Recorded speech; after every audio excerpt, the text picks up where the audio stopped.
राधे राधे बेटा आप सभी को। और जैसा कि मैंने आप लोगों को क्लास में बताया था कि सैम्पल पेपर हम सोल्व करेंगे, ठीक है।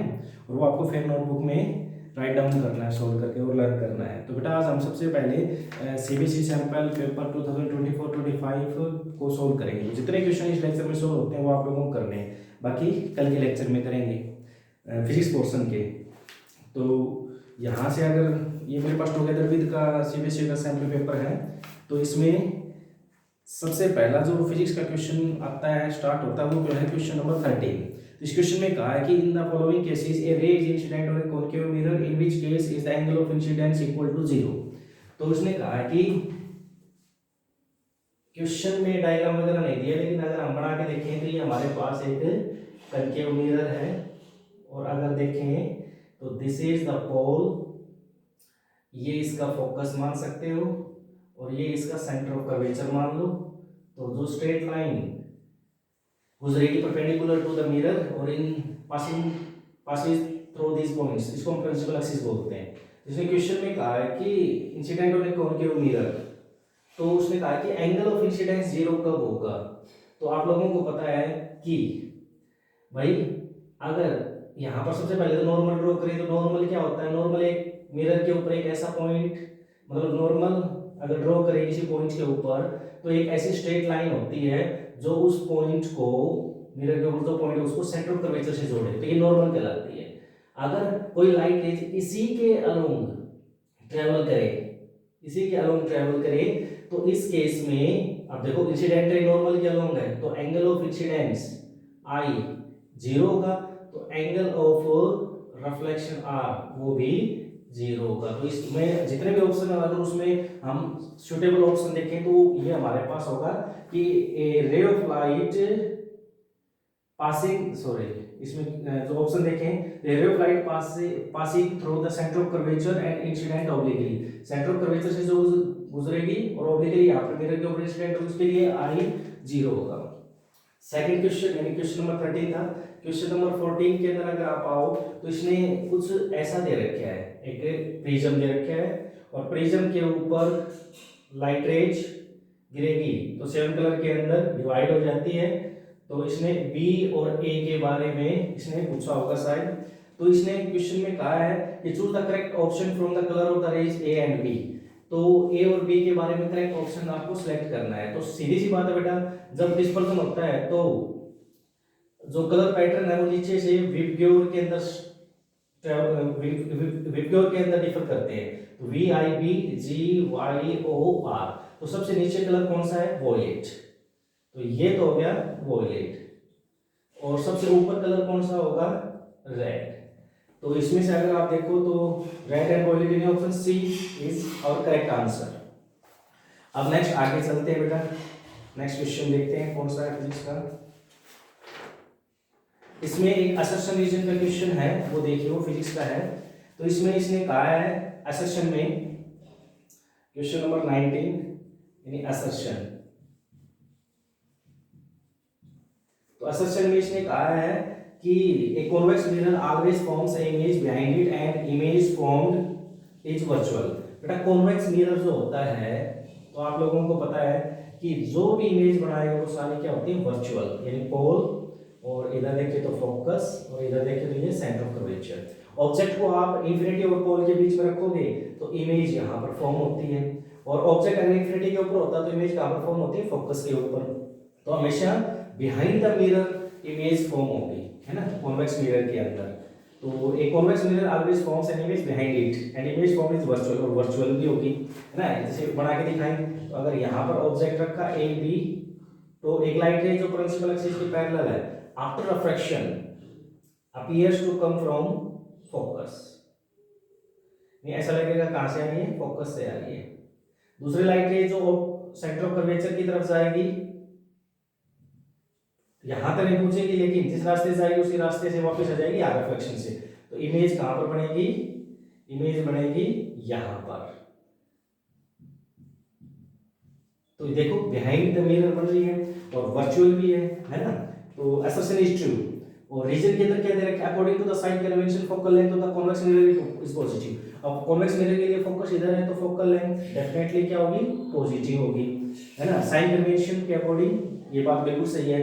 तो असर्शन ट्रू, रीजन ट्रू, लेकिन कहीं पर भी जो रीजन है वो ये नहीं बता रहा है कि भाई पीछे इमेज जो बन रही है और वर्चुअल बन रही है क्यों बन रही है, तो इसका मतलब ए और R both are true but R doesn't explain A, so our correct option is B, जिसमें से सिलेक्ट करेंगे वो। नेक्स्ट क्वेश्चन हमारे पास है क्वेश्चन नंबर 24। तो क्वेश्चन नंबर 24 में इसने क्या दे रखे है बेटा, एक डायग्राम दे रखे हैं और डायग्राम के अंदर इसने एक अरेंजमेंट दे रखा है। तो अरेंजमेंट में इसने कहा कि एक ऑब्जेक्ट है, वहां से लाइट रेज पैरेलल जाएगी और पैरेलल जाएगी तो फोकस से गुजरती है कहीं ना कहीं, और दूसरी लाइट रेज जो ऑप्टिकल सेंटर से गुजरेगी अगर लेंस है तो सीधे निकल जाएगी, तो इनका बीच का गैप बढ़ता जाएगा, आगे कहीं मिलेगी नहीं, पीछे एक पॉइंट से हम बोल सकते हैं कि वो आ रही है, तो यहाँ पॉइंट से, और यहाँ पर इसने कहा कि साइड इमेज फॉर्म होगी। तो ऐसा डायग्राम क्वेश्चन के अंदर दे रखा है। अब इसने कहा है कि जब इस क्वेश्चन के अंदर जो दूसरे पार्ट है उनका आंसर देना है। सबसे पहले इसने कहा है कि what is the type of lens, कौन सा लेंस यहाँ पर यूज किया गया है। तो अगर आप देखो तो जनरली ये केस हम वो लेके चलते हैं कि जब हमारे पास एक कॉन्वेक्स लेंस हो और कॉन्वेक्स लेंस के ऑप्टिकल सेंटर और फोकस के बीच में अगर आप ऑब्जेक्ट रखते हो तो इमेज कैसे बनती है, वर्चुअल, है ना। तो अगर देखें तो हमारा बेस्ट सुटेबल इसमें आंसर होगा कॉन्वेक्स लेंस, कॉन्वेक्स लेंस, है ना। नेक्स्ट इसने कहा कि what is the nature of the image, image जो बन रही है कैसी बन रही है, देखने से पता चल रहा है कि कैसी है, वर्चुअल, और वर्चुअल है तो कैसी है बेटा, इरेक्ट।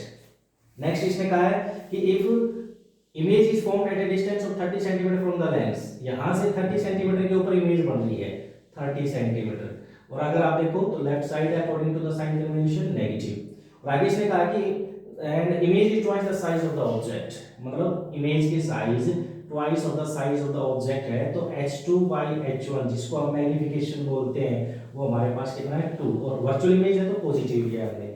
आगे इसने कहा कि then where is the object form then where is the object placed, object को हम कहां पर रखेंगे।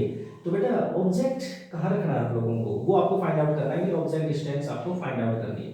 तो आप लोगों को पता है कि m is equals to lens के केस में v by u मैग्नीफिकेशन होता है, तो m तो दे रखा है 2, v इसने खुद कहा है कि -30 है और u आपको फाइंड आउट करना है ना। तो यहां से अगर देखें तो u is equals to -15 centimeter, तो ऑब्जेक्ट डिस्टेंस हमारे पास कितनी है, -15 सेंटीमीटर। नेक्स्ट क्वेश्चन बेटा आप लोगों का 25, और इसमें दो पार्ट दे रखे हैं आप लोगों के, तो देखते हैं।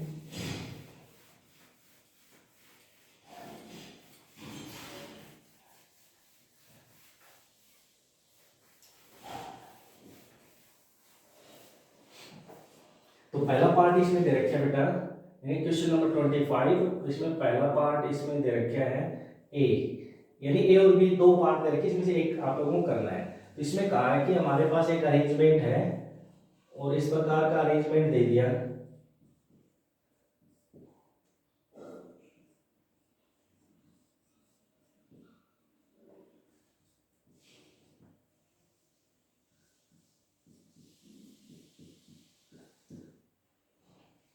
ये x ये y।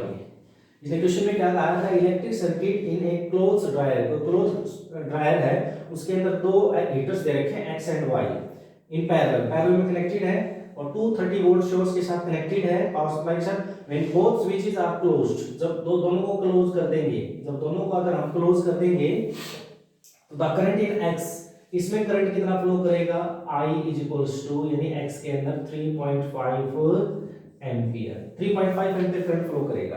अब इसने क्वेश्चन में क्या कहा है, क्वेश्चन में इसने कहा है कि analyse the circuit given above and answer the following question. तो पहला पार्ट इसने पूछा calculate the power developed in meter x, इसके अंदर कितनी पावर डेवलप होगी वो आपको फाइंड आउट करना है। तो बड़ा आसान है, P is equals to VI, V कितना है भाई 230 वोल्ट और आई कितना है 3.5 क्वेश्चन में दे रखे हैं, तो कितना आ जाएगा लगभग, यहां से अगर देखें तो जो भी आएगा सोल्व कर लेना, आपका आंसर होगा वाट के अंदर, है ना।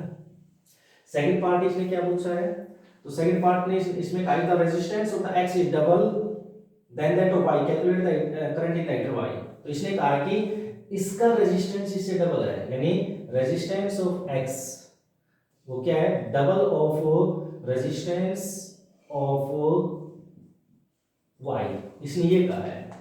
तो आप लोगों को पता है कि current inversely proportional to resistance होता है, कि अगर यहां पर रेजिस्टेंस डबल है ना, और यहां पर रेजिस्टेंस इसका हम बोल सकते हैं हाफ है, तो रेजिस्टेंस अगर यहां पर हाफ है तो करंट क्या हो जाएगा, डबल हो जाएगा।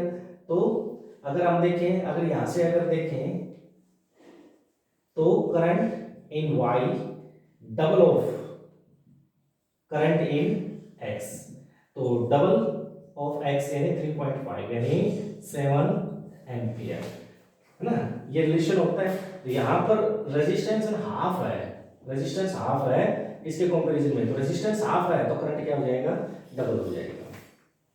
अब इसने एक और दे रखा है इसमें पार्ट, तो इसमें कहा है कि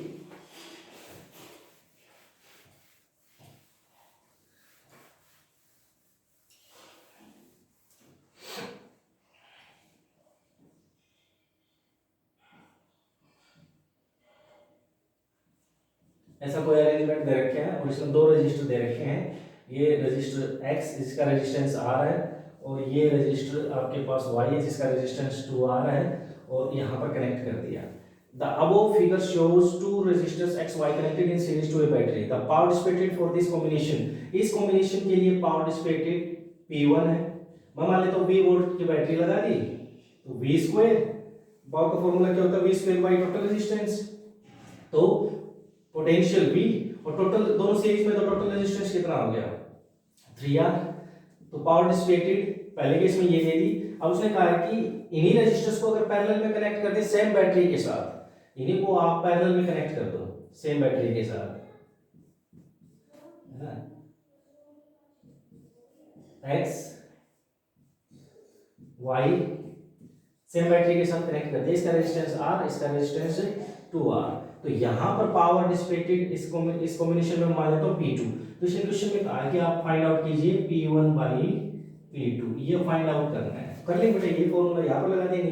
तो P2 is equals to V square, battery तो वही है, टोटल रेजिस्टेंस है ना वो थोड़ा चेंज हो जाएगा क्यों पैरेलल के अंदर है, तो पैरेलल के अंदर टोटल रेजिस्टेंस निकालोगे 1/R प्लस 1/2R, और एलसीएम निकालोगे तो 2R हमारे पास एलसीएम है, तो यहाँ पर आ जाएगा 2 और यहाँ पर आ जाएगा 1, यानी 3/2R, और RP की वैल्यू अगर फाइंड आउट करोगे तो 2R/3, तो ये यहाँ पर रेजिस्टेंस पुट कर दीजिए RP, तो P2 is equals to V square, और RP की वैल्यू कितनी है 2R/3, तो 3 ऊपर से रह जाएगा।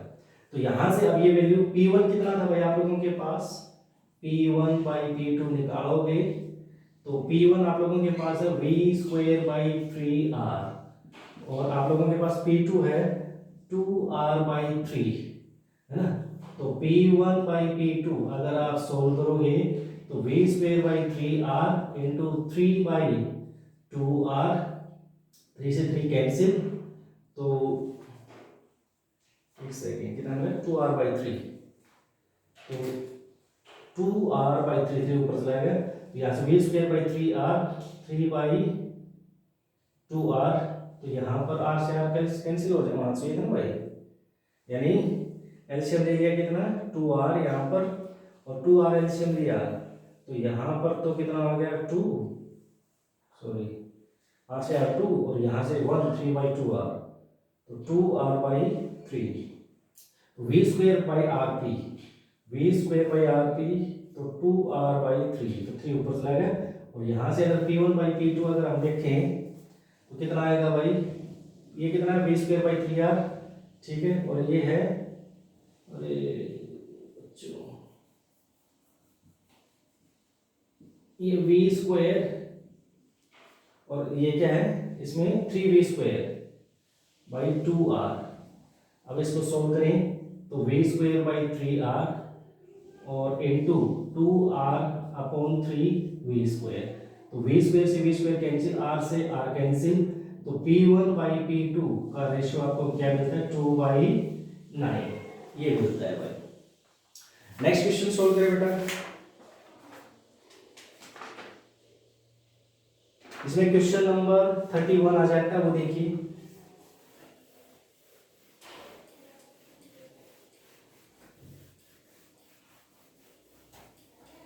क्वेश्चन नंबर 31, तो क्वेश्चन में इसने कहा है कि एक डायग्राम दे रखा है आई के लिए,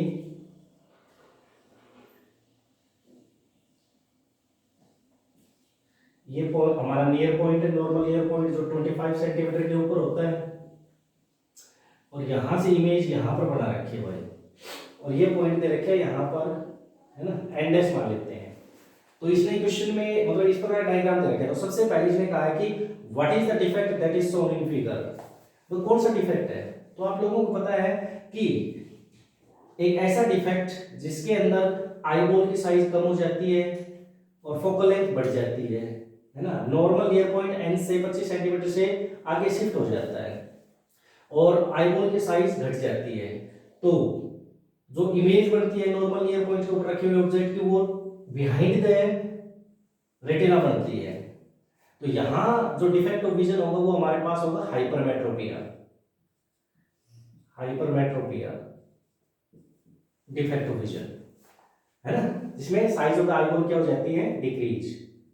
size of eyeball decreases. F in focal length will increases, है ना। जो नॉर्मल ईयर पॉइंट है ना, वो यहाँ से शिफ्ट हो जाता है, तो यहाँ पर रखे हुए ऑब्जेक्ट को देख पाता है, तो फोकल लेंथ क्या हो जाती है, इंक्रीज, और आईबॉल की साइड डिक्रीज हो जाती है। तो ये डिफेक्ट ऑफ विजन क्या है, हाइपरमेट्रोपिया। हाइपरमेट्रोपिया अब इसमें इसने कहा है कि भाई 3 क्वेश्चन पूछे हैं। What is the defect that is shown in figure, hypermetropia. State one cause of such A defect, इसका एक कॉज बताना है, तो क्या रीजन है कि ये डिफेक्ट ऑफ विजन है। तो ये रीजन मैंने यहाँ पर लिखे हैं, है ना, कि आईबॉल की साइज कम हो जाती है, उस वजह से लाइट रेज, ये जो आई लेंस है ना, पीछे लाइट रेज को कन्वर्ट कर पाता है, तो रेटिना के ऊपर इमेज नहीं बन पाती, और या फिर फोकल लेंथ क्या हो जाती है, इंक्रीज हो जाती है। तीसरा question, explain what reason if a convex concave lens can be used to correct the defect. अगर कनकेव लेंस अगर इस यहां पर इस डिफेक्ट को ठीक करने के लिए यूज करेंगे तो क्या होगा भाई। वैसे तो हम हाइपरमेट्रोपिया को ठीक करने के लिए, यानी हाइपरमेट्रोपिया डिफेक्ट ऑफ विजन के अंदर कॉन्वेक्स लेंस यूज करते हैं, कॉन्वेक्स लेंस, है ना, ये यूज करते हैं। लेकिन कनकेव लेंस यूज करेंगे तो क्या होगा, कनकेव लेंस जब यूज करेंगे ना, तो ये लाइट रेज को डाइवर्स कर देगा, और भी ज्यादा ये लाइट रेज को क्या करेगा, डाइवर्स, और diverse okay light rays eye lens के ऊपर गिरेंगी तो आई लेंस कन्वर्ज करेगा, लेकिन जो पहले इमेज बन रही है उसके भी पीछे, यानी when we use the concave lens to correct this defect, then concave lens further diverts the light rays falling on it, and the image formed by the eye lens is further behind the previous image, यानी जो पहले वाली image है उससे भी पीछे उसको displace कर देगा। तो ये चीज होगी इसके अंदर। तो ये हमारे पास क्वेश्चन नंबर 31 है बेटा। अब इसके बाद जो और क्वेश्चंस बचेंगे बेटा वो हम करेंगे नेक्स्ट लेक्चर के अंदर, और ये सारे क्वेश्चन आप लोगों को सोल्व करने हैं इन द पेन नोटबुक, और राइट डाउन करने हैं और लर्न करने हैं। इसके अलावा भी अगर आप कुछ और करना चाहो तो कर सकते हो extra questions. Thanks and have a nice day.